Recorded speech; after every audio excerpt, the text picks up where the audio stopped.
Man, I totally bumped that. I was trying to stop it from moving, and I just hit it instead. Hello, welcome. I'm here with Elizibar. Weapon X24. This is the last Weapon X I'm going to buy, and it's not even this book's fault. Isn't that silly?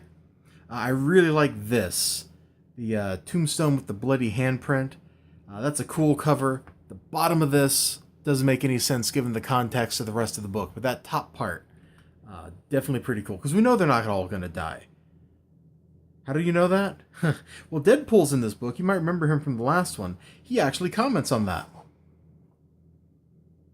And the rest of us have incredible healing factors. They can't kill us. And besides, we're all in other books, right? This is the best use of Deadpool in a non-Deadpool book that I've seen in a long time. What are you talking about? Oh, right, except you. And you. And shoot, you too. Everybody's just like, what is he saying? Okay, I forgot to say anything. Have fun, play hard. So anyway, if you remember...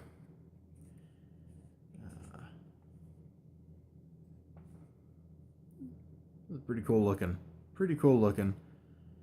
Terrible cover. Who are the Fantastics? I guess they're the evil Fantastic Four or something? I don't know. I can't bring myself to care. Is that bad? Because it's true. Anyway, we got some villains. They're playing poker. Then Stryker attacks them.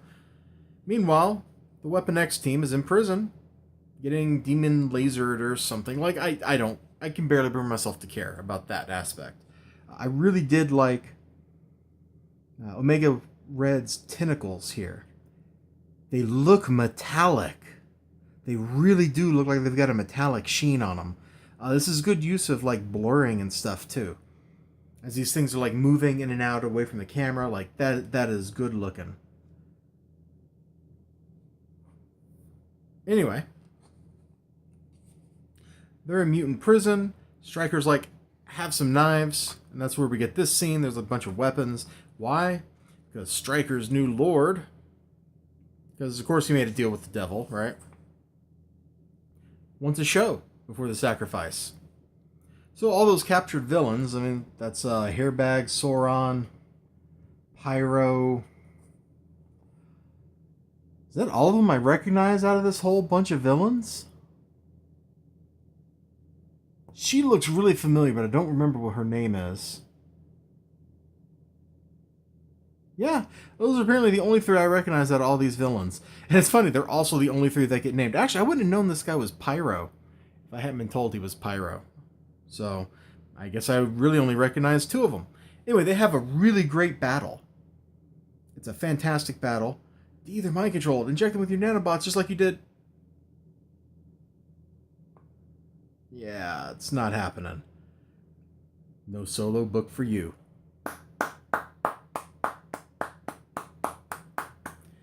Deadpool made me laugh when I read that.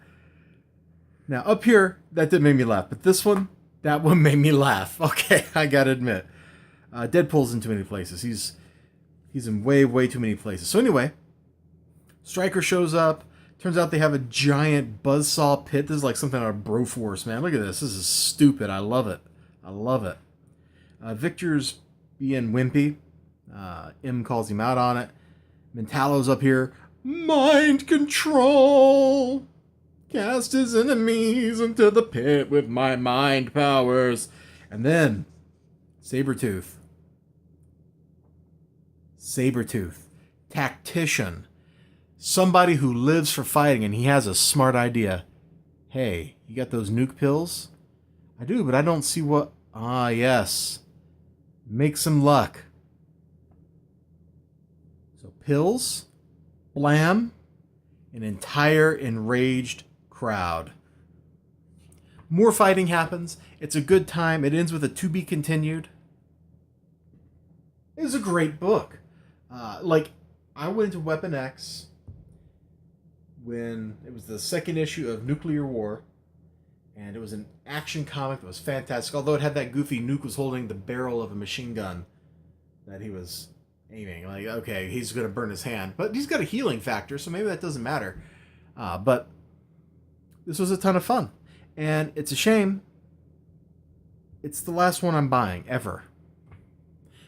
Well, not forever, ever, but ever. Like, Marvel will have to do some serious work to ever get me to buy this again. Isn't that weird? Isn't that crazy? Now, I do have some books that I pre-ordered for my shopkeeper. I'm pretty sure I'm getting the rest of the X-Men Black, for example.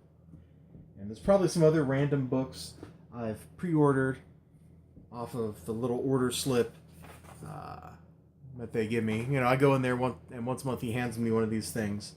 And I check some check boxes. Here, let's plug the shop. Because your local comic shop, whoever they are, if they're cool, they deserve business. And the shop here in Madison, Graham Crackers, the manager is a super cool guy. He deserves the business. But, I'm done. I'm absolutely done. 100% with Marvel. Except for what I've already got coming in.